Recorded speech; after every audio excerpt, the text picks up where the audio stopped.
So ayan, kamusta naman yung naging laro nyo kanina? Pati oil lang, talo sila. Bakit? Ano sa tingin nyo naging advantage kung bakit kayo panalo? Siyempre, hassle lang. Ano? Hassle. Hassle. Stay young forever.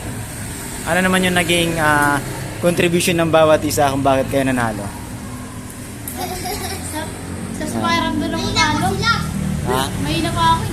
Mahina ka pa? Hindi, para sa akin, pag sa Mayna, galingan nyo lang palagi. Kahit ako, parang kaya nyo ako pasan sa, sa galing eh. Tamad lang eh, tamad.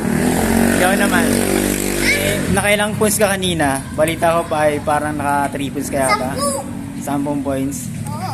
Mahina pa sila. 10. Ikaw, ano naman yung naging ambag mo kanina sa laro? Hassle lang, hassle. Pagsalanan ng bola. Shy type po siya guys, shy type. Ay, ikaw naman, bilang ka lang kanilang team captain. Ha? Bilang kanilang team captain, sino ba gusto niyo makalaban?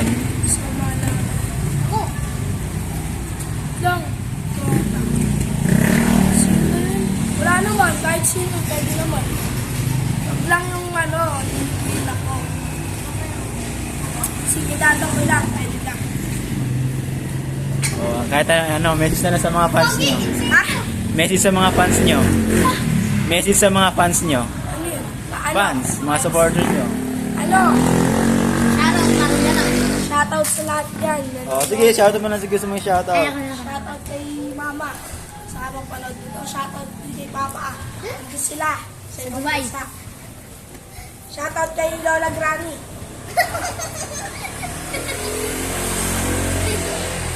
Vlog.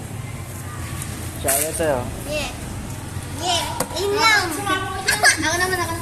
Yeah, shoutout sa mga April 1 dyan. Wait lang.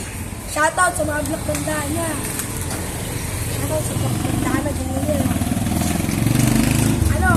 Yung taon sa mga nagtatanong kung 12 pa lang ako single.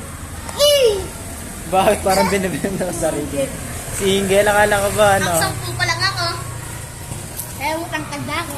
Okay guys, see you po sa next game nila. Abangan nyo na lang po. Uy. Andito po nga sila sa Tagpuan. Yeah.